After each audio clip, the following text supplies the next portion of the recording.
year, the Barry Creative Writing Program is celebrating the year of the alum, welcoming alumni back to campus throughout the year for a variety of events. So it is my honor tonight, it's not tonight, is it? This afternoon, it is my honor to introduce to you Barry alum Emily Gates, who in turn will be introducing today's poet, David Baker.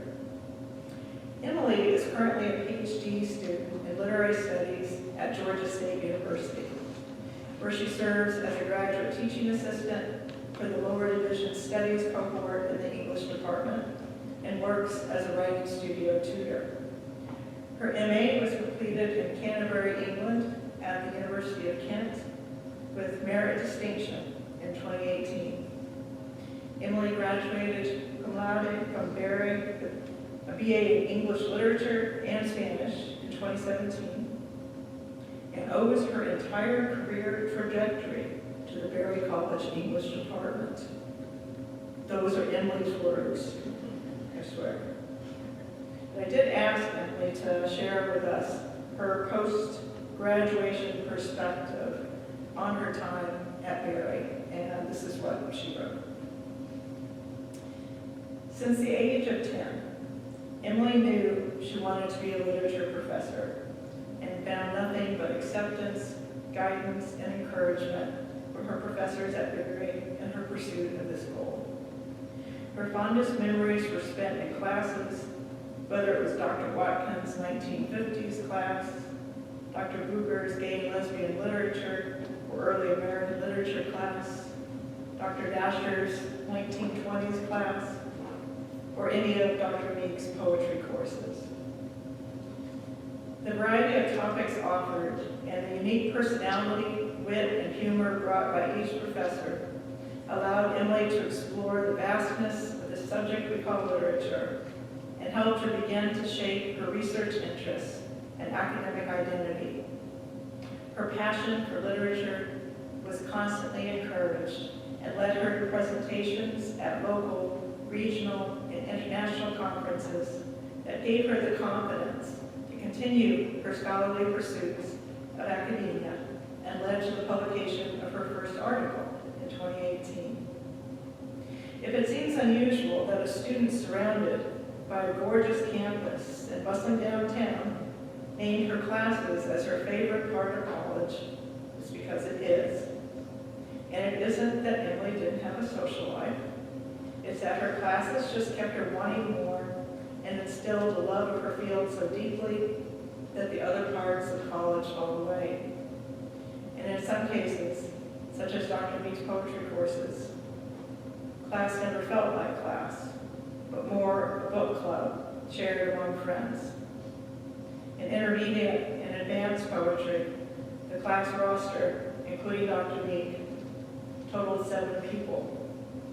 And these 7 people showed up every class, rain or shine, ready to receive each other's work and build each other up creatively, which has resulted in a tight-knit group that regularly keeps in touch today.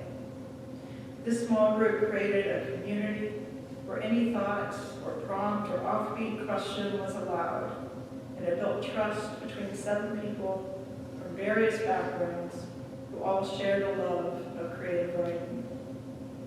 And while Emily has photos to remember the dances and late nights in her favorite chair in the library, the community she was able to build while at Barry is what she will carry with her forever. Please welcome Emily Gates.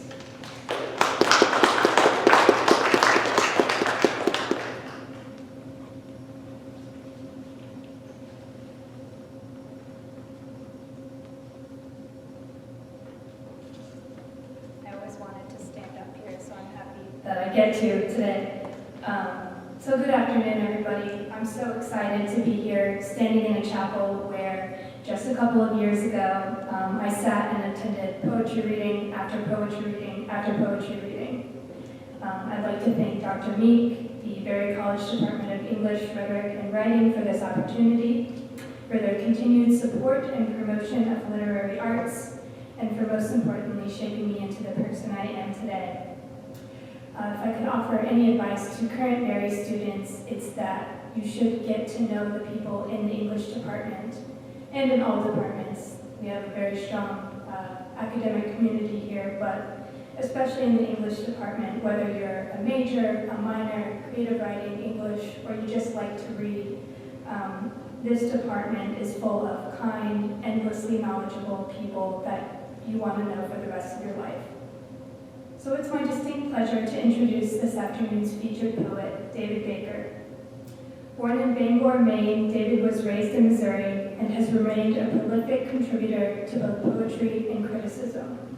He's the recipient of a Guggenheim Fellowship, a Pushcart Prize, and is an honoree from the National Endowment for the Arts, Ohio Arts Council, and the Poetry Society of America. David currently resides in Granville, Ohio, where he is a professor of English and the Thomas B. Fordham Chair of Creative Writing at Denison University. He's also the poetry editor of the Kenyon Review. In his latest collection, Swift, Baker offers the reader 15 new poems alongside a selection of poems from his collections through the years. If there's a unity in Swift, it comes from Baker's gift and brilliantly merging the natural world with the human. And in each poem, he gives the reader a new place to rest, feel, and reflect. For instance, in the poem Swift, Baker describes a flock of swifts, birds, and their observers, exploring the feelings that develop while the observers watch them rise above post offices and backyards and come alive, a singular body that envelops the observers until they find themselves lost within the swarm. This poem combines the vividness of moment, description of the mundane, and the richness of detail to place the reader in the scene and surround them with the feeling of awe of the power of nature. But this is but one example. This collection is absolutely filled with descriptions that place the viewer in distinct natural scenes, and what I feel sets Baker apart is his ability to shape the reader's emotions, sometimes invoking grief or loss, and other times whimsy or love. As in Scavenger Loop, where a skilled beachcomber and his Honda CR-V come away with found treasures, the day before our village free-for-all is officially underway. In this poem, Baker's ability to create characters through carefully chosen words create the scavenger, playing by his own rules, but lovable nonetheless. And if this isn't enough for you, Baker treats us even further through his inventiveness of form that many times echoes the natural imagery at work in his poems. As again in Scavenger Loop, which mirrors ocean waves, or in the opening pastoral, where we are in the center of a field of green, hearing the wheat roar and observing a poem that seems to sway around the grief the speaker experiences. It is clear that David Baker places a great amount of observation and care into each one of his poems, which gives us as readers a unique experience in every single one. The artistry present in Swift demonstrates the rich tapestry of Baker's career. He has remained consistent in his ability to invent and delight while taking new risks each time, all for the reader's benefit. Please join me in welcoming the very talented David Baker.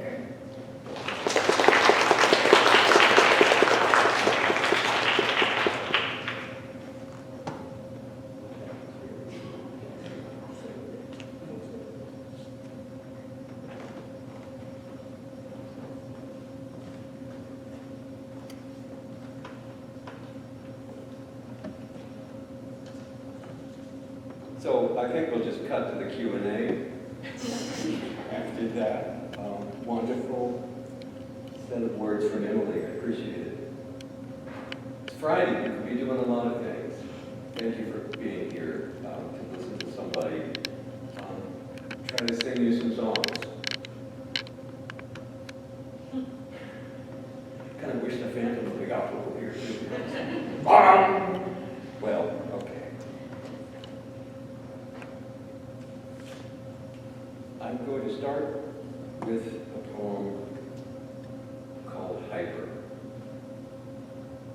And I'm starting with this poem. This is the longest one I'll read. This is a longer one, but the rest of it will be shorter. I'm starting with this one because this is a poem about my daughter. whose birthday was 2 days ago, and I missed him. So this is compensation.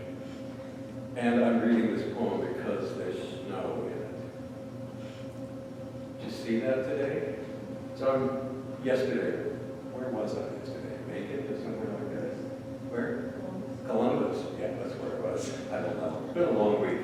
And it was like 75 degrees, and the daffodils are out, and I'm in the car today, and it's snowing. Wow. So the snow here, and so I'm reading this one for you guys, snow. And because also in this poem, there are a lot of deer. And I understand you have those here too. Is that right? Hyper. Then the stillness descended the blue hills. I say, stillness. There were 3 deer, then 4. They crept down the old bean field, these 4 deer, for 15 minutes. More. As we watched them in the field in the sowing snow. That's how slowly they moved in stillness. Slender deer. The 4th limped behind the other 3. We could see, even in the darkness, as it dragged its right hind quarter, where it was hit or shot. Katie sat back on her heels. The dog held in his prints, or Katie held him, hardly breathing at first. Then we relaxed. Blue night descended our neighbor's blown hills, and the calm that comes with seeing something beautiful but far from perfect descended. Absolute attention. A fixity.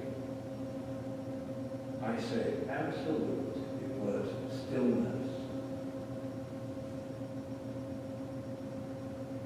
In the books we gathered, the first theory holds that the condition's emergence is most common at age 8.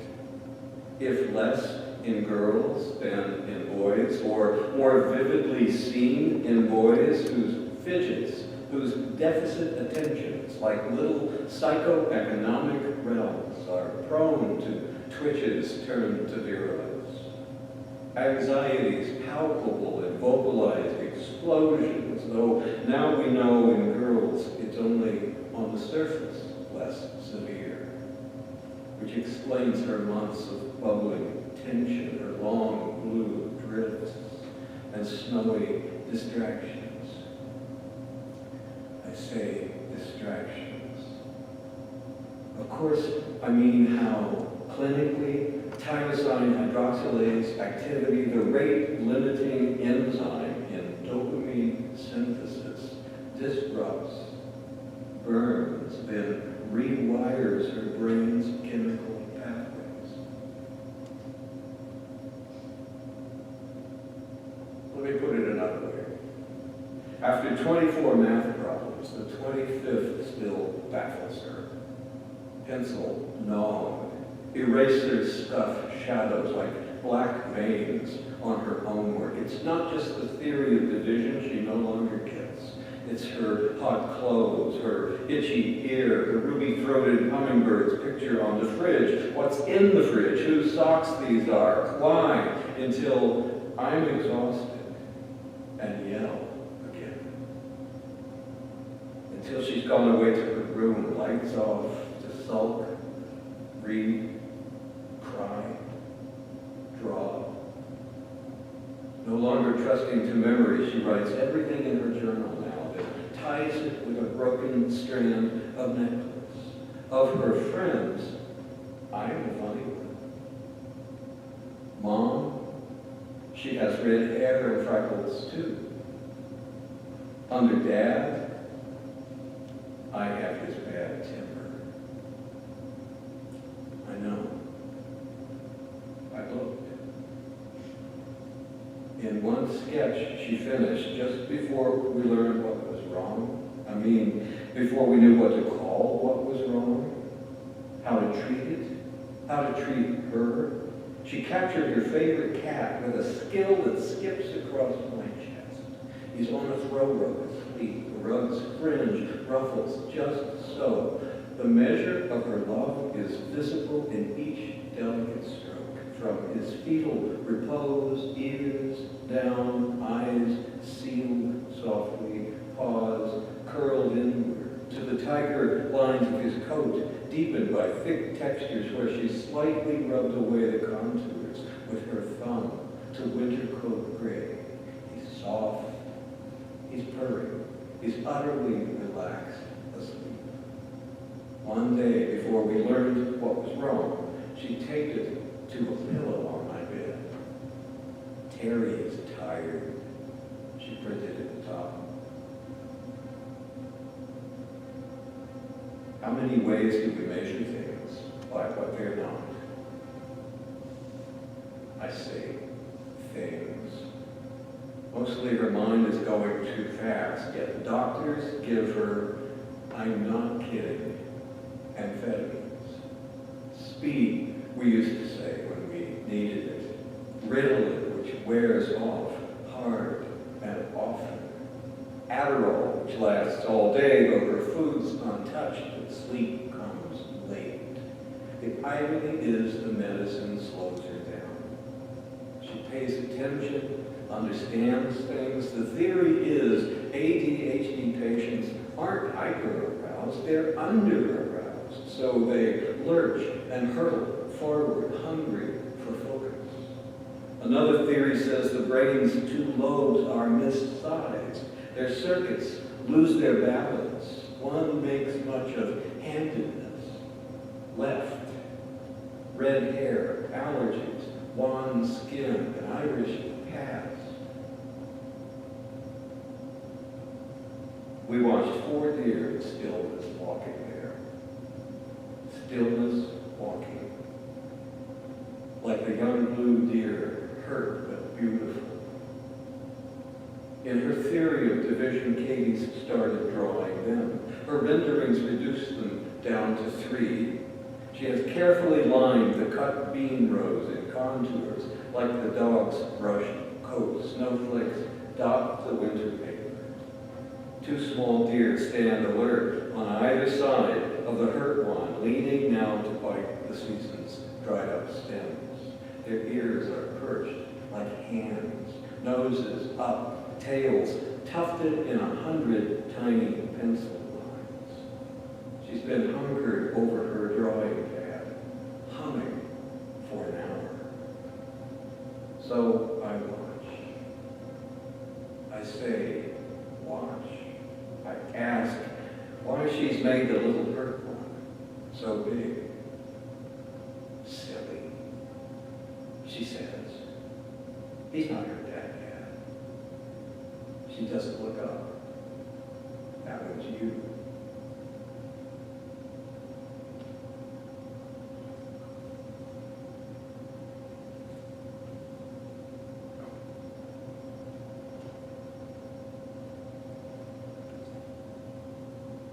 Been a weird week, and I've been trying not to watch the television. Know what I mean? Started with the Super Bowl. Did you watch the Super Bowl? Did you watch the halftime show? No? Yeah, you did. It's such a spectacle, right? So much noise, so much money, so much exaggerated movement. So loud, such a spectacle. We're made to feel so small watching a spectacle like that, and then we're asked to buy stuff. Cars, trucks, politicians.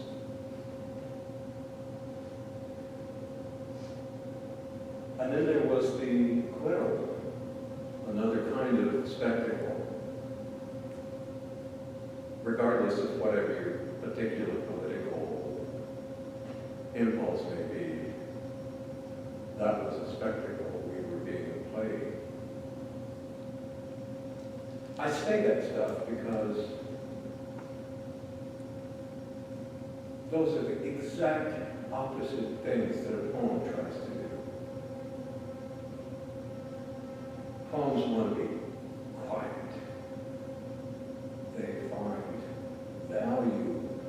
and stillness, or precision, or attention, or the fragile, the breakable, small.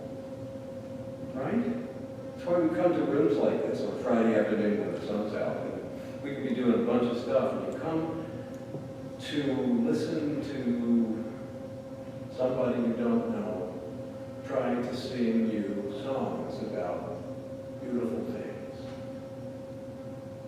so that your heart will grow,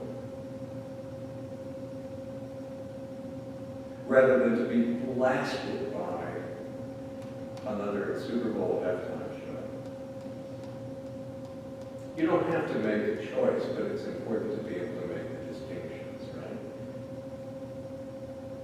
So I'm going to read some poems about little things, quiet ones. I'm reading a poem because my new friend Sandy Meek, who did all this work to bring me here, introduced me to some of her students today, and somebody asked me to read a poem called Monarchs, Landing and Flying. It's just about butterflies.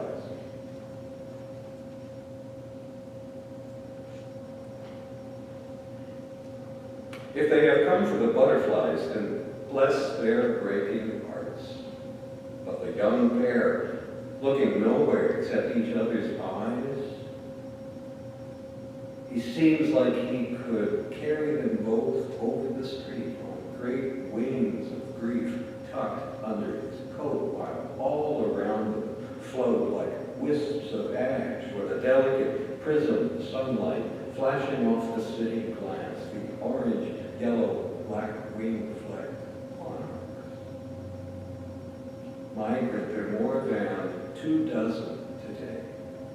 More long-lived than the species who keep to the localized gardens. They're barely a gram apiece, landing, holding still for the common milkweed that feeds their larvae, or balanced on bridges of plume grass stalks and bottle brush wings, fanning, closing, combed by the long searchlight stems of hollyhock. If they have come for the butterflies, then why is she weeping when he lifts her chin? He looks like he's holding his breath back. Or is he trying to shed tears too? Are any left? He's got his other hand raised, waving, and almost before it stops, the taxi's doors flare on both sides open. Nothing's stirring in the garden. Not us. Not the thinnest breeze among the flowers. Yet by the time we look again, they've flown.